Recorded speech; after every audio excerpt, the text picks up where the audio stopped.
नमस्कार विद्यार्थी मित्रांनो, मी काजल. विदर्भ ॲशच्या ऑनलाईन प्लॅटफॉर्मवर तुम्हा सर्वांचं स्वागत आहे. आज आपण ह्या सेशनमध्ये भूगोल या विषयातील एक महत्त्वाचा घटक तो म्हणजे कारके व भूरूपे याचा आपण पार्ट 1 पाहणार आहोत. तर लक्षात घ्या, हा जो आहे आपण जो घटक पाहणार आहोत तो भूगोल इयत्ता 9वीचं जे स्टेट बोर्डचं पुस्तक आहे त्याच्यामध्ये आपल्याला सगळं डिटेलमध्ये जे आहे की कशा प्रकारे भूरूप तयार होतात, मग ते अंतर्गत हालचालींमुळे तयार होणारे भूरूप, त्याच्यानंतर बाह्य प्रक्रिया ज्या आहेत त्यामुळे निर्माण होणारी भूरूपे जे आहेत ते आपल्याला दिलेले आहेत. आता लक्षात घ्या, भूरूपे निर्माण होण्यासाठी जे आहेत काही कारके असतात. आता कारकांमध्ये जे आहेत, कारक म्हणजे कारण, त्याच्यामध्ये जे आहेत नदी, वारा, त्याच्यानंतर हिमनद्या ज्या असतात, त्याच्यानंतर समुद्री लाटा वगैरे असे विविध कारक असतात आणि ते जे आहेत ते विविध भूरूपे तयार करतात. आता हे जे कारक आहेत तर लक्षात घ्या, बाह्य प्रक्रियेमुळे नाही का आपल्याला वेगवेगळे जे कारक आहेत त्याचे वेगवेगळे भूरूप जे तयार होतात त्याच्यामध्ये मग आपल्याला एक्झाममध्ये जे आहे ते विचारलं जातं. कधी कधी जोड्या लावामध्ये विचारलं जातं, कधी कधी एका वाक्यात विचारलं जातं आपल्याला, आणि हे सगळे जे आहेत आपल्याला या स्टेट बोर्डच्या पुस्तकातून करायचे आहेत. आता लक्षात घ्या की हा जो आहे संपूर्ण स्टेट बोर्डची तयारी आपण हा जो कोर्स आहे माझा त्याच्यामध्ये आपण तुमची तयारी करून घेतलेली आहे. याच्यामध्ये 5ही विषय जे आहेत ते म्हणजे भूगोल, अर्थशास्त्र, राज्यशास्त्र, विज्ञान, त्यानंतर इतिहास जे आहेत हे सगळे सब्जेक्ट जे आहेत ते स्टेट बोर्डची आपण तयारी करून घेतलेली आहे. त्याचा तुम्हाला नक्कीच फायदा होईल. याची माहिती जी आहे आणखी आपल्या विदर्भ आयएस अकॅडमीच्या ॲपवर तुम्हाला मिळून जाईल. ओके, तर आपण सुरुवात करूया. ह्याच्यामध्ये हे जे पुस्तक आहे 9वीचं तुम्हाला याची PDF सुद्धा मिळून जाईल आणि मार्केटमध्ये जे आहे बुक सुद्धा अवेलेबल आहे. तुम्ही त्याची हार्ड कॉपी घेऊ शकता किंवा जे आहे ऑनलाईन पण तुम्हाला मिळून जाईल. आता बघा, बाह्य प्रक्रिया भाग 1 ह्याच्यामध्ये जे आहे मग आपल्याला काय काय दिसतंय की इथे आपल्याला आधी बघावं लागेल की बाह्य प्रक्रिया म्हणजे काय, कशामुळे होतात, काय त्याची जे आहे परिणाम काय होतात. ते इथे अंतर्गत हालचालींमुळे जे आहे, अंतर्गत हालचालींमुळे म्हणजेच फॉर एक्झाम्पल जे आहे भूकंप होतोय, त्याच्यानंतर ज्वालामुखी वगैरे होत आहेत, त्याच्यानंतर भूपट्ट जे असतात ते भूपट्ट सरकतात, एकमेकांच्या जवळ येतात म्हणजे कॉन्वर्ज होतात किंवा दूर जातात किंवा ट्रान्सफर्स बाउंड्रीज फॉर्म करतात. ह्या ज्या सगळ्या आहेत त्याच्यामधून जे भूरूप तयार होतात त्यांना आपण प्राथमिक आणि द्वितीयक भूरूपे असं म्हणत असतो. ओके, आणि हे जे आहेत हे भूरूप तयार होणे आणि त्यांचा ऱ्हास होणे हे सततची प्रक्रिया असते. आता हे जे प्राथमिक आणि द्वितीयक भूरूपे असतात, काय होतंय पुढे की भूपृष्ठावर कार्यरत असलेले जे वेगवेगळे बल असतात, मग वेगवेगळे बल त्याच्यामध्ये सौर ऊर्जा, गुरुत्वीय बल, पृष्ठभागावरून वाहणाऱ्या पदार्थांशी निगडीत असलेले ज्या क्रिया आहेत ह्या सगळ्यांमुळे नाही का हे जे भूरूप प्राथमिक आणि द्वितीयक भूरूप तयार झालेली आहेत अंतर्गत हालचालींमुळे त्यांच्यावर परिणाम होतो आणि तृतीयक प्रकारचे भूरूप त्याच्यामधून तयार होत असतात. आता लक्षात घ्या, हे तृतीयक प्रकारचे भूरूपे जे आहेत मग त्याच्यामध्ये का तयार होतात, बाह्य प्रक्रिया कोणकोणत्या प्रकारच्या, तर इथे आपल्याला दिसतंय विदारण, त्याच्यानंतर खनन, वहन आणि संचयन. हे जे आहेत सगळ्या हालचाली ज्या घडून येतात त्याच्यामुळे वेगवेगळे भूरूप तयार होतात. आता इथे बघा तुम्हाला वेगवेगळे हे जे फोटोज दिसतात, इथे काय झालं आहे, कायिक विदारण झालेलं आहे. खडकांवर जे आहे पापुद्र्यासारखे त्याचे जे आहेत लेयर्स निघालेले आहेत. त्याच्यानंतर इथे दिसतंय आपल्याला की खंडन आणि विखंडन जे आहे म्हणजे सुटे भाग झालेले आहेत, तुटलेले आहेत. त्याच्यात इथे बघा हा जो दगड होता तर ते जे आहे छिन्न विछिन्न झालेलं आहे, त्याचे वेगवेगळे तुकडे झालेले आहेत आणि मोठ्या एखाद्या खडकाचं रूपांतर एका छोट्या छोट्या ज्या आहे कणांमध्ये होतं. तर हे अशा प्रकारचे जे आहेत ह्याला काय म्हणतो आपण, विदारण किंवा त्याला वेदरिंग असं म्हटलं जातं. मग हे विदारण जे आहे ते वेगवेगळ्या कारणांमुळे घडून येतं. बघा, आपण कायिक विदारण पाहिलं, मेकॅनिकल वेदरिंग जे आहे, त्याच्यानंतर जे आहे रासायनिक विदारण आपल्याला दिसून येतं आणि त्याच्यानंतर आहे जैविक विदारण. हे 3 प्रकारचे महत्त्वाचे विदारण आहेत. आता बघा, याच्यामध्ये कायिक विदारण जर आपण घेतलं तर ते कायिक विदारण मध्ये काय काय येतंय बघा की कायिक विदारण मध्ये खडक फुटणे, त्याच्यानंतर कमकुवत होणे ह्या ज्या नैसर्गिक प्रक्रिया घडतात तिला विदारण किंवा अपक्षय असं म्हटलं जातं. आता त्याच्यामध्ये कायिक, रासायनिक आणि जैविक विदारण 3 प्रमुख प्रकार आहेत. त्याच्यामध्ये जे आहे कायिकचं एक्झाम्पल देते मी की इथे काय होतंय की कोरड्या हवामानाच्या प्रदेशात जे आहे कायिक विदारण जास्त घडून येतं. मग त्याच्यामध्ये तापमान जे आहे, त्याच्यानंतर दाब वगैरे आहे, दहीवर ज्याला फ्रोस्ट असं आपण म्हणतो, ह्या सगळ्या घटकांमुळे एक मेकॅनिकल वेदरिंग किंवा कायिक विदारण घडून येतं. त्याच्यानंतर जे आहे रासायनिक विदारण वेगवेगळ्या केमिकल्स गॅसमुळे किंवा ऑक्सिजन वगैरे हे जे घटक असतात यांच्यामुळे घडून येणारं जे विदारण असतं त्याला रासायनिक विदारण म्हणतात आणि जैविक विदारण जे सजीवांकडून घडून येतं. मग सजीव, मग त्याच्यामध्ये वृक्ष सुद्धा आले, त्याच्यामध्ये छोटे छोटे प्राणी जसं उंदीर, घूस वगैरे, त्याच्यानंतर मुंग्या जे वारुळ निर्माण करतात, हे सगळे जे आहेत प्राणी त्याच्यामध्ये आले आणि सजीवांकडून जे विदारण होतं त्याला जैविक विदारण असं म्हणतात. आता बघा की इथे आपल्याला सगळे जे आहेत इमेजेस दिसत आहेत. इथे जैविक विदारणमध्ये बघा मुंग्या काय करतात, वारुळ तयार करतात. वारुळ जेव्हा त्या तयार करतात तेव्हा मातीचा जो भाग आहे त्याला पोखरून तयार करतात, वेगळे काहीतरी भूरूप त्याच्यातून तयार होत असतात. त्याच्यानंतर बघा इथं रासायनिक विदारण जे आहे, जेव्हा आपण भूरूपांचे प्रकार बघू आणि त्याचे कारके बघू तेव्हा आणखी डिटेलमध्ये आपल्याला येईल. त्याच्यानंतर काही काही ज्या मूर्त्या वगैरे असतात बघा, तिथे जे आहे अशा प्रकारचे त्याच्यावर खड्डे खड्डे जे आहेत पडलेले तुम्हाला आढळून येतात, राईट. त्याच्यानंतर ताजमहालबद्दल आपण ऐकतो की त्याचा कलर जो आहे तो बदलत चाललेला आहे, राईट. त्याला आपण कायिक विदारण असं रासायनिक विदारण असं म्हणतो. त्याच्यानंतर हे बघा भस्मीकरण झालेलं आहे, गंज चढलेला आहे याच्यावर, राईट. खिळे, लोखंडाचे खिळे वगैरे असतात बघा, स्क्रू असतात, ते जर आपण थोडंसं मॉइस्ट कापडात वगैरे ओल्या कापडात बांधून ठेवले तर त्याच्यावर काय चढतो, एक लाल रंगाचा एक थर किंवा ब्राऊन रंगाचा एक थर चढतो आणि त्याला काय म्हणतो आपण, गंज लागला असं म्हणतो. हे ऑक्सिजन सोबत जी रिॲक्शन घडून येते ते सुद्धा रासायनिक विदारणातच आपल्या येते आणि त्याच्यानंतर हे आपण पाहिलं. आता आपण पहिला प्रकार बघूया, तो म्हणजे कायिक विदारण. ओके, आता या कायिक विदारणामध्ये काय येते बघा. कायिक विदारणामध्ये एक्झाम्पल की इथे जे आहे बघा अपपर्णन झालेलं आपल्याला दिसून येतं, एक्सफोलिएशन असं त्याला म्हणतात इंग्लिशमध्ये. तर हे कायिक विदारण म्हणजे काय, तर इथे बघा काय झालेलं आहे, आपण कांदा खातो, सगळ्यांनीच बघितलं, कांद्याचे कसे एक एक लेअर निघते बघा, एक एक पापुद्रा निघतो. त्याचप्रमाणे काय होते कधी कधी हे खडकांचे जे आहेत ना असे लेअर निघालेले आहेत बघा, हे जे आहेत अशा प्रकारचे पापुद्रे निघालेले आहेत. हळूहळू एक एक लेअर जी आहे अशी निघत जाते. मग आता हे कशामुळे घडते, तर कायिक विदारणाचे वेगवेगळे कारण आहेत आणि त्या वेगवेगळ्या कारणांमध्ये आपण बघूया एक एक कारण, ठीक आहे. पहिलं आहे तुमचं तापमान. तापमानामध्ये पहा की काय होतंय की सूर्याचं तापमान, सूर्याची ऊर्जा जी आहे, आता हे जे आहे कोरड्या हवामानामध्ये कायिक विदारण आपल्याला मोठ्या प्रमाणात आढळून येतं. याच्यामध्ये काय होतंय बघा,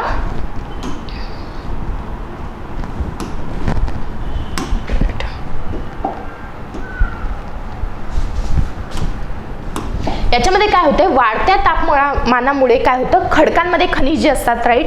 आता हे खडकांमध्ये असणारे खनिज आहेत ते वेगवेगळ्या प्रकारचे असतात, कोणत्याही एका प्रकारचं खनिज नसतं. मग प्रत्येक वेगवेगळं खनिज जे आहे ना ते तापमानानुसार त्याची प्रसरण पावण्याची शक्ती जी असते ती वेगळी असते. काही खनिजे खूप मोठ्या प्रमाणात प्रसरण पावतात, काही खनिजे कमी प्रमाणात प्रसरण पावतात आणि मग जेव्हा तापमान कमी होऊन जाते परत हे काय होतात, आकुंचन पावतात. आता लक्षात घ्या, हे प्रसरण वेगवेगळे खनिजे वेगवेगळ्या प्रमाणात प्रसरण पावल्यामुळे काय होते, आतमध्ये त्या खडकाच्या आतमध्ये ताण निर्माण होतो. असा ताण जेव्हा निर्माण होतो म्हणजेच इथे जे आहे त्याच्यामध्ये भेगा पडतात आणि भेगा पडल्यामुळे लक्षात घ्या की ह्या प्रकारचं जे आहे मग त्याचे पापुद्रे निघायला लागतात, वरचे पापुद्रे किंवा भेगा पडून जे आहे ते खडक जो दगड आहे, खडक आहे तो वेगवेगळा होतो, त्याचे तुकडे पडायला सुरुवात होते. हे जे आहे तापमान हे कारण झालं. त्याच्यानंतर आहे बघा दहीवर. दहीवर किंवा आपण याला फ्रोस्ट असं म्हणतो. आता तुम्हाला एक सायन्सचा एक कन्सेप्ट माहित आहे, ते म्हणजे पाण्याचे असंगत आचरण ज्याला आपण म्हणतो. तुम्हाला माहित असेल पाणी गोठल्यावर काय होते, त्याचे आकारमान वाढते, राईट. मग आता काय झालेलं आहे बघा, काही काही ज्या ठिकाणी थंड हवामान आहे किंवा काही काळ जे आहे थंड हवामान असेल त्या ठिकाणी काय होते की तुम्हाला माहित असेल खडकांमध्ये अगदी मायन्यूट, अगदी छोट्या छोट्या अशा काय असतात, भेगा असतात. ह्या भेगांमध्ये जे आहे पावसाचं पाणी किंवा वातावरणातलं जे पाणी आहे ते जाऊन बसतं आणि तापमान कमी असल्यामुळे ते काय होतं, त्याचं बर्फात रूपांतर होतं. आता बर्फात रूपांतर झाल्यानंतर तिथं काय होईल, पाणी गोठल्यानंतर त्याचं आकारमान वाढेल. आकारमान वाढतं म्हणजे त्या भेगा काय होत जातात, वाढत जातात. त्यानंतर जेव्हा तापमान वाढतं तेव्हा ते बर्फाचं रूपांतर पाण्यात होतं, म्हणजे परत जी आहे ती भेग काय होईल, सैल होऊन जाईल, त्याचा ताण कमी होऊन जाईल. आणि अशामुळे काय होतंय की थंड हवामान त्याच्यानंतर जे आहे उष्ण हवामान ह्याच्यामध्ये काय होते, हे दहीवर जे आहे त्याच्यामुळे भेगा ज्या आहेत त्या वाढत जातात. ह्या वाढत गेल्यामुळे एक काळ असा येतो की त्या भेगा मोठ्या प्रमाणात वाढतात आणि तिथे खडक तो जो दगड आहे तो फुटून जातो. हे झालं दहीवर. त्याच्यानंतर दाबमुक्ती. आता खडकांमध्ये जे आहे तो ताण वरच्याच बाजूला असतो असं आहे का? नाही. तर खडकांच्या ज्या वेगवेगळ्या लेअर आहेत ना त्याच्यावर कमी जास्त दाब असतो. म्हणजे वरची जी लेअर असेल खडकाची, ठीक आहे, वरची जी लेअर असेल तर त्याच्यावर दाब कसा असणार आहे? कमी असणार आहे. पण ह्याच्या खालचे जे स्तर असतील त्याच्यावर काय असणार आहे? वरच्या भागाचा, वरच्या मटेरियलचा दाब वाढत वाढत जाईल. आता जर इन केस असं झालं की ही खालची लेअर आहे, ही लेअर आहे, ओके, तर ह्याच्यावर वरचं सगळं मटेरियलचा दाब आहे. परंतु आता हे वरचं सगळं मटेरियल जे आहे मी काढून टाकलं. हा असं म्हणजे दाब काय झालाय? कमी झालाय. दाब मुक्ती झाली. आधी त्याच्यावर काहीतरी दाब होता, आता दाब कमी झालेला आहे. मग इथे काय होईल? अशा गोष्टीमुळे सुद्धा दाब वाढणे किंवा दाब कमी होणे. तर इथे काय होऊन जातं की ते जे आहेत खडकाच्या वरच्या थराचा दाब जो आहे खालच्या किंवा आतील थरावर असतो आणि असा दाब नाहीसा झाल्यामुळे आतील किंवा खालचा थर काय होतो? ताणमुक्त होतो आणि त्याच्यामुळे सुद्धा वेदरिंग किंवा विदारण जे आहे ते घडून येत असतं. त्यानंतर आहे पाणी. आता पाणी जे आहे काही प्रदेशात पाण्याचे प्रमाण अधिक असतं. काही प्रदेशात बघा काय होतंय की वालुकाश्म जे असतात किंवा चिखलापासून जे चिखल एकत्र होऊन बनलेले जे खडक असतात त्याच्यामध्ये जर पाणी मुरलं तर ते काय होतील? नंतर ते पाणी जे आहे ॲब्सॉर्ब करण्याची पॉवर जेवढी आहे त्यांची तेवढी घेतील. त्याच्यानंतर ते काय होऊन जातात? भाग सुटे होऊन जातात आणि मग अशा प्रकारे याचं विदारण घडून येतं. त्याच्यानंतर जे आहे बघा तिसरं नेक्स्ट जे आहे ते म्हणजे रासायनिक विदारण जे आहे. आता एक आणखी याच्यामध्ये प्रकार आहे बघा, ते म्हणजे काय होतंय? इथं स्फटिकीकरण होतंय. ठीक आहे, स्फटिकीकरण जे होतंय याच्यामध्ये काय? रासायनिक घटकांची विद्राव्यता आणि स्फटिक.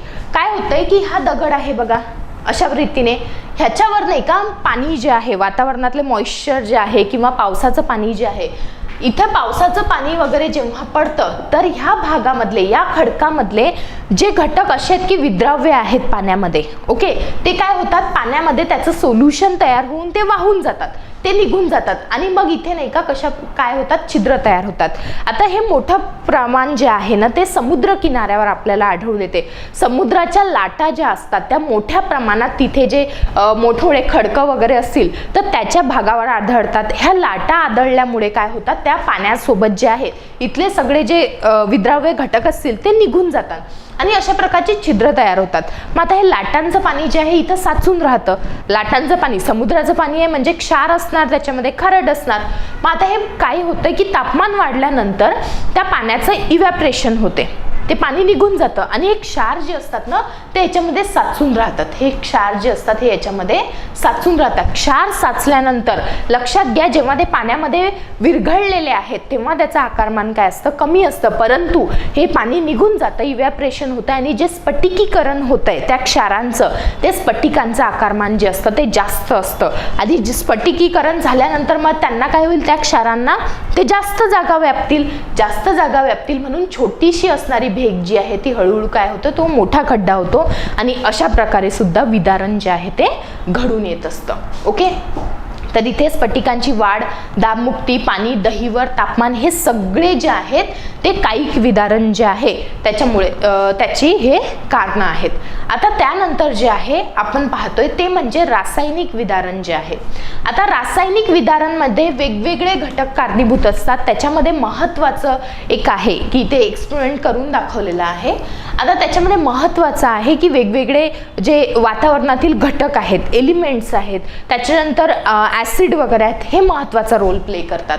बघा इथं काय झालेलं आहे की वैश्विक विद्रावक जे आहे ते म्हणजे पाणी जे आहे त्याला आपण वैश्विक विद्रावक म्हणतो. पाण्यामध्ये अनेक पदार्थ सहज विरघळतात आणि हे काही पदार्थ विरघळल्यानंतर काय होतं बघा, पाण्याची जी सोल्युबिलिटी ऑलरेडी होती म्हणजे विद्राव्यता होती ती आणखी वाढते.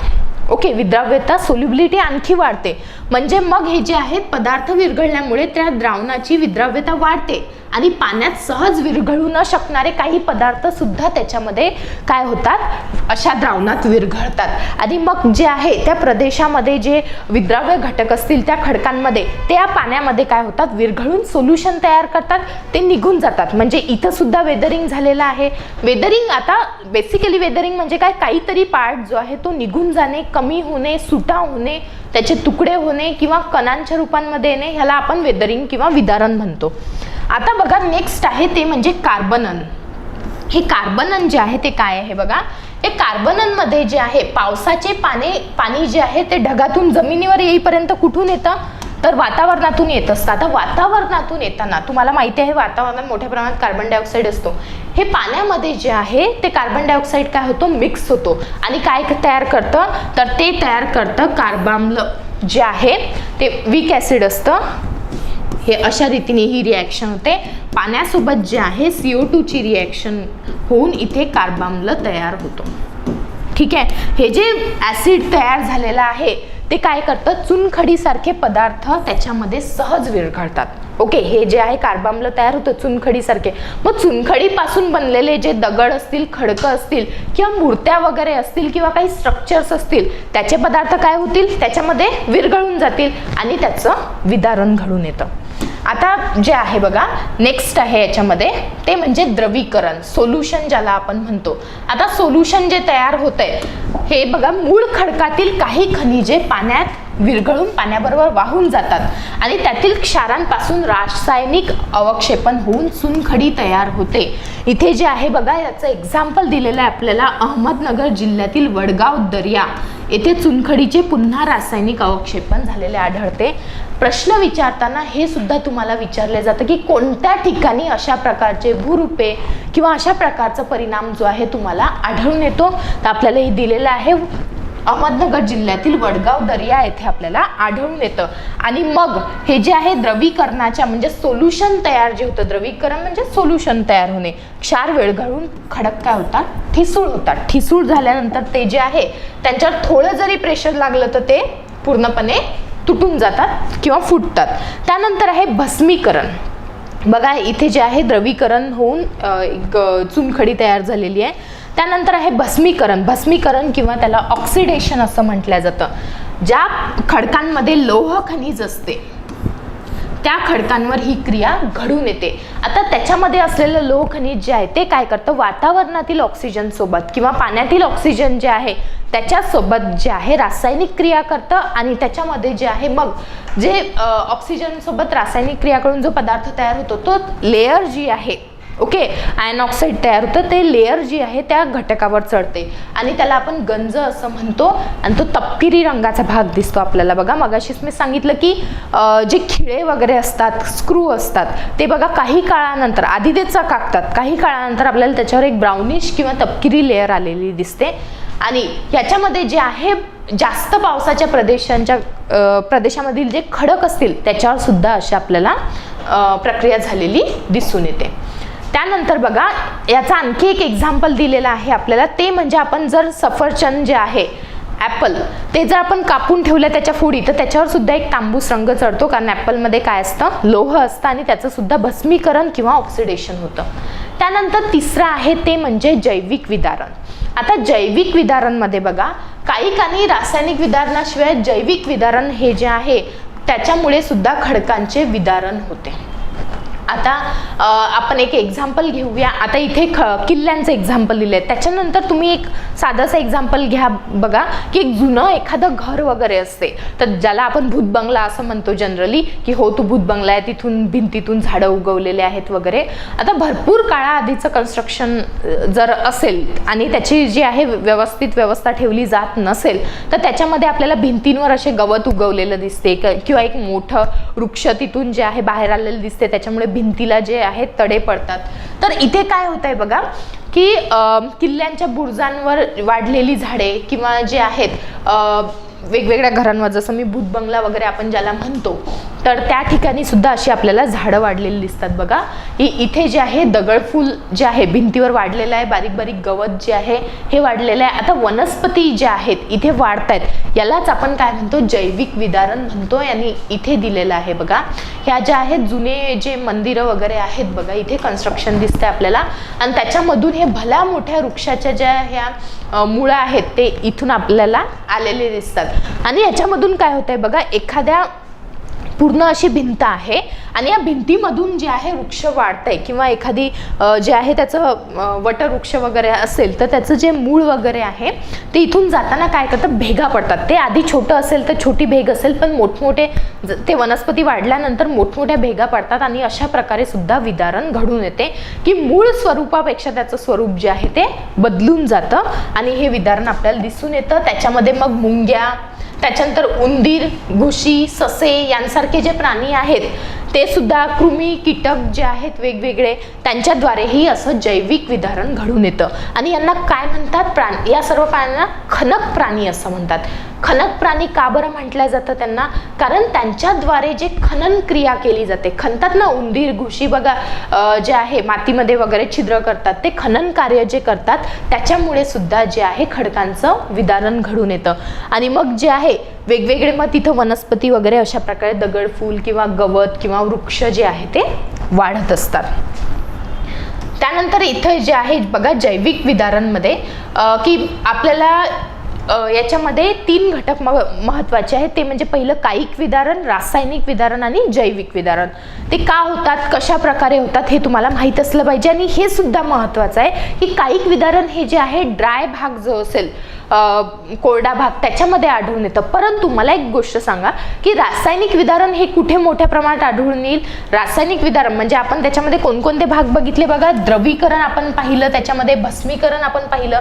या सगळ्या गोष्टी घडून येण्यासाठी जे आहे मॉइश्चर आवश्यक असतं, राईट. पाण्याची आवश्यकता असते. मग ज्या प्रदेशामध्ये मोठ्या प्रमाणात पाण्याची उपलब्धता असेल, पाऊस मोठ्या प्रमाणात असेल, तर त्या भागामध्ये जे आहे रासायनिक विदारण घडून येईल. ते एकदम कोरड्या भागात घडून येईल का, की उष्ण प्रदेश आहे, एकदम कोरडा प्रदेश आहे, तिथे नाही घडून येणार. म्हणून प्रश्न विचारताना असे सुद्धा विचारले जातात. त्याच्यामुळे रासायनिक विदारण म्हणजे बेसिकली तुम्हाला माहिती हवं की त्याच्यामध्ये काय घडून येतं. आणि जैविक विदारण सुद्धा. त्याच्यानंतर आहे बघा एक भाग, तो म्हणजे विस्तृत झीज. आता विस्तृत झीज जे आहे, मग आता आपण पाहिलं की हे सगळे भाग काय होत आहे, विदारण होत आहे, त्यांचं वेदरिंग होत आहे. कायिक विदारण झालं, ते भाग जे आहेत सुटे झाले. मोठा एक दगड होता पण तो छिन्न विछिन्न झाला आणि त्याचे छोटे छोटे दगडांमध्ये रूपांतर झालेलं आहे. किंवा मग काय होत आहे, जैविक विदारण होत आहे. मोठमोठे खडकं जे आहे ते वनस्पतींच्या मुळांमुळे किंवा त्यांचे फांद्या वगैरे जे आहेत त्याच्यामुळे फुटत आहेत. आता याच्यामध्ये काय होतंय बघा, हे जे खडकांचे सुटे झालेले भाग असतील, मग ह्या सगळ्या गोष्टींमुळे कायिक अपक्षय, जैविक अपक्षय आणि रासायनिक अपक्षय, ह्या सगळ्या गोष्टींमुळे खडकांचे जे सुटे झालेले भाग असतात ते काय होतात बघा, गुरुत्वीय बल जो आहे, गुरुत्वाकर्षण बल, त्याच्यामुळे काय होतील, ते एका जर उताराच्या ठिकाणी ते असतील, समजा एका हाईटला ते आहेत आणि तिथून उतार आहे, तर हे ग्रॅव्हिटेशनल फोर्स किंवा गुरुत्वीय बलामुळे काय येतील, खालच्या भागात येतील. तर आता लक्षात घ्या, हे काय होत आहे की हे जे गुरुत्वीय बलामुळे उताराच्या दिशेने काय होतात, ते खाली सरकू लागतात सुटे झालेले भाग जे आहेत आणि उताराच्या पायथ्याशी स्थिरावतात.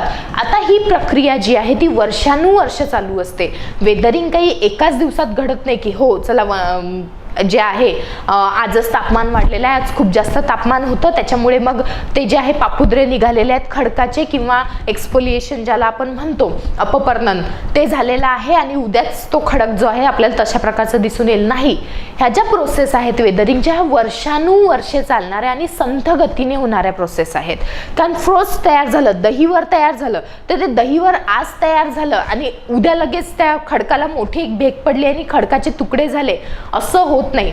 ही संथपणे होणाऱ्या प्रोसेस आहेत आणि वर्षानुवर्षे जेव्हा ह्या सगळे सुटे भाग वगैरे गुरुत्वाकर्षण बलानी असे येऊन जे आहेत उताराच्या पायथ्याशी जमा होतात, तर इथे काय होतंय बघा की इथे शंकूच्या आकाराचा ढिगारा तयार होतो. पायथ्याशी जे आहे शंकूच्या आकाराचा ढिगारा तयार होतो आणि मग काय होतंय बघा की विदारण प्रक्रियेतून सुट्या झालेल्या कणांची हालचाल जी आहे केवळ गुरुत्वीय बलाद्वारे होणे, यालाच आपण विस्तृत झीज असं म्हणतो.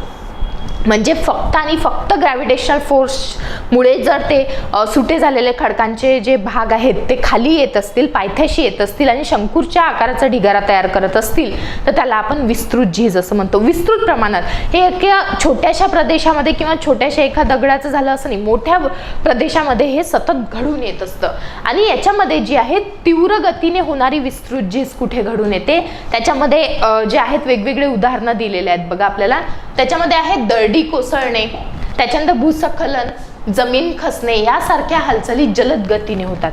तुम्ही दरडी कोसळणे हे जास्त जे आहेत घाटवाले जे आहेत प्रदेश जे असतात, म्हणजे तिकडे कोकण साईडला तुम्ही ऐकलेलं असेल ताम्हिणी घाटात दरड कोसळल्यामुळे रस्ता मार्ग जो आहे तो बंद 2 दिवसासाठी बंद असणार आहे, किंवा तिकडे कशेडी घाट वगैरे जे आहे ह्या साईड मुंबई साईडनी कोकणात जाणाऱ्या ज्या बसेस वगैरे असतात भरपूर वेळ त्यांचं जे आहे थांबवले जाते ट्रान्सपोर्टेशन, कारण मग दरडी कोसळलेले असतात. भूस्खलन जे आहे मातीचं म्हणजे काय होतंय की पूर्ण भूमी जी आहे तिथं खाली खचून जाते, त्याच्यानंतर जमीन खचणे. आता हे जे आहे जलद गतीने होणाऱ्या हालचाली आहेत. काय होतंय बघा की अशा हालचालींचे परिणाम पण खूप विध्वंसक असतात. पाहूच आपण पुढे त्याचं एक्झाम्पल. आणि ह्याच्यामध्ये काय होतंय की तीव्र उतारावर जे आहे तर तीव्र उतार असलेल्या आणि दमट हवामानाच्या प्रदेशात अशा हालचाली होण्याची जास्त शक्यता असते. आणि बघा कधी कधी भूकंपाचे वगैरे धक्के जे आहेत लागले तर त्यावेळी सुद्धा अशा प्रकारचे जे आहे दरडी कोसळणे भूस्खलन आपल्याला दिसून येतं. आणि जर इन केस आता जे आहे इथे हालचाल होतच असतात, अशा प्रदेशामध्ये जर पाऊस आला, पावसाचं प्रमाण वाढलं किंवा पाणी त्याच्यामध्ये मिक्स जर होत असेल तर तिथं काय होते आणखी फ्रिक्शन कमी होऊन जाईल. फ्रिक्शन कमी होऊन जाते, तो पूर्ण जो ढिगारा आहे त्याच्यामधला आणि खालचा जो भाग असतो त्याच्यामधलं फ्रिक्शन कमी होऊन जाते. फ्रिक्शन कमी झाल्यामुळे आणखी त्याची स्पीड वाढते.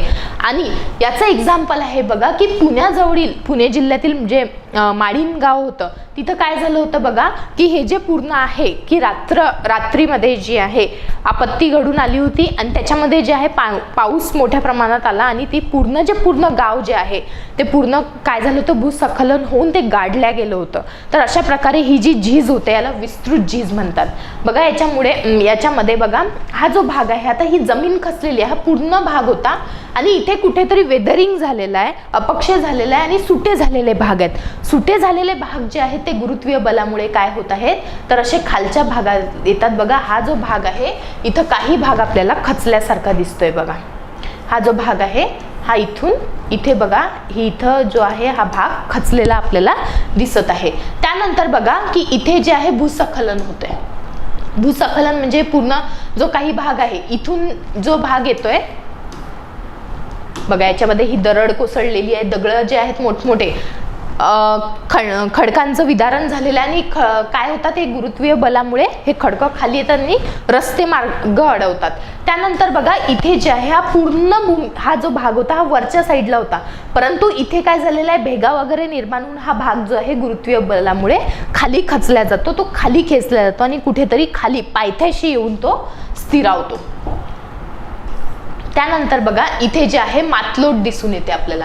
आता काय होतं या मातलोटमध्ये बघा आपल्याला पायऱ्यांसारखा प्रदेश तयार झालेला इथे आपल्याला दिसत आहे.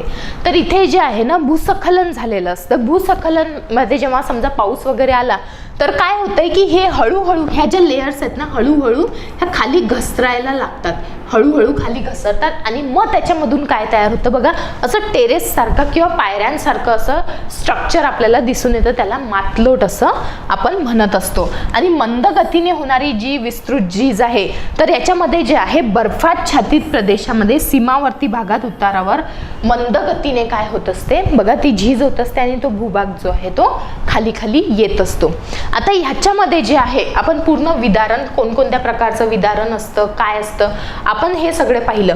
आता त्याच्यामध्ये खनन म्हणजे अपक्षरण जे आहे याच्यामध्ये कशामुळे घडून येतं तर विदारण आणि विस्तृत झीजेप्रमाणेच खनन ही देखील बाह्य प्रक्रिया आहे. म्हणजे जी पृथ्वीच्या पृष्ठभागावर घडून येते त्याला आपण बाह्य प्रक्रिया म्हणतो. तर हे खनन जे आहे ते विविध कारखान्यांमार्फत घडून येते. त्याचे एक्झाम्पल आहे वारा, वाहते पाणी, हिमनदी, सागरी जल आणि भूजल यांच्या कार्यामुळे खनन घडून येते. जसं फॉर एक्झाम्पल नदी असेल, नदी काय करते नदी वाहताना जे आहे सुरुवातीला धबधबे ती तयार करते, त्यानंतर जे आहे व्ही आकाराची दरी तयार करते बघा असं जे आहे अशा आकाराच्या दरीमधून ती वाहत असते. त्याच्यानंतर मोठमोठ्या घळ्या ती तयार करते, नालाकृती सरोवरे तयार करते. हे सगळे जे आहेत ना हे काय आहेत त्याचे खनन कार्य जे आहेत. म्हणजे खणल्यामुळे जे आहे नदी काय करते बघा इथे जे आहे सुरुवातीला तिचं पात्र छोटं असते, ही खाली खाली जे आहे खालच्या भागामध्ये म्हणजे ही जी आहे ऊर्ध्व दिशेला खालच्या भागामध्ये काय करते खनन करत जाते. आणि ही मग दरी जी आहे आधी काय असेल एवढी खोल नसेल पण ती हळूहळू काय होत जाते खोल होत जाते आणि मग ह्यालाच आपण खनन खणणे नाही का त्याला आपण खनन असं म्हणतो. मग हेच जे सगळ्या गोष्टी आहेत हे वेगवेगळे म्हणजे वारा, वाहते पाणी, हिम नदी, सागरी जल हे सगळेच खनन कार्य करत असतात. आणि मग खनन कार्य केल्यामुळे जे जमा झालेल्या सगळ्या गोष्टी आहेत त्याच्यामध्ये गाळ असेल, खडकांचे तुकडे असतील किंवा वेगवेगळे जे पदार्थ असतील याचं कुठेतरी ते जाऊन निक्षेपण करतात. ओके. आणि या निक्षेपणातून सुद्धा काही भूरूपे तयार होतात. जसं की या नदीच्या खनन कार्यामुळे जे आहे एक भूरूप तयार झालं, त्याला आपण व्ही आकाराची दरी असं म्हणतो. हिमनदीमुळे जी दरी तयार होते, हिमनदी म्हणजे मास कसं असं वस्तुमान खूप जास्त असतं हिमनदीचं, राईट. जरी ती स्लोली हळूवारपणे मुवमेंट करत असली तरी वस्तुमान खूप जास्त असल्यामुळे झीजही खूप खनन मोठ्या प्रमाणात करते. तिथं कोणत्या आकाराची दरी तयार होते, तर तिथं यू आकाराची दरी तयार होते, राईट. हे झाले खनन भूरूपे. मग आता निक्षेपण भूरूपे जे आहेत ते जसं एक्झाम्पल त्रिभुज प्रदेश, नदीचा त्रिभुज प्रदेश तयार होतो बघा. मोठ्या प्रमाणात गाळ जी आहे ती वाहून नेते आणि असं जेव्हा ती समुद्राला भेटण्याच्या आधी जे आहे काय होतंय की गाळ मोठ्या प्रमाणात आल्यामुळे जे आहे ती पुढे एवढा मोठा गाळ वाहून नेऊ शकत नाही आणि म्हणून ती वितरिकांच्या मार्फत काय होते, समुद्राला जाऊन भेटते. पण तिथे एक त्रिभुज प्रदेश तयार होतो. मग हा निक्षेपण भूरूप आहेत. अशा प्रकारे जे आहेत ह्या सगळ्या कारकांच्या आपल्याला भूरूपे पाहायचे आहेत. आता तुम्हाला हे जे आहे याच्यामध्ये आपण वेदरिंग पाहिलं ते समजलं असेल की हे जे खनन वगैरे होत आहे किंवा हा जो फोर्स लावला जातोय, वेगवेगळे जी विदारण होत आहे ते कोणकोणत्या कारणांमुळे, मग आपण सगळे कारण पाहिले. आता पुढच्या पार्टमध्ये जे आहे आपल्याला काय बघायचं आहे बघा. पुढच्या पार्टमध्ये आपल्याला पाहायचे की हे वेगवेगळे कारक जे आहेत ते कोणकोणते आहेत आणि त्या कारकांनी खनन कार्यामुळे तयार केलेली भूरूपं कोणती आहेत आणि निक्षेपण कार्यामुळे जे आहे ते भूरूपं कोणती तयार केलेली आहेत. तर हे सगळे भूरूपं जे आहेत आपल्याला पार्ट 2 मध्ये बघायचे आहेत. ओके.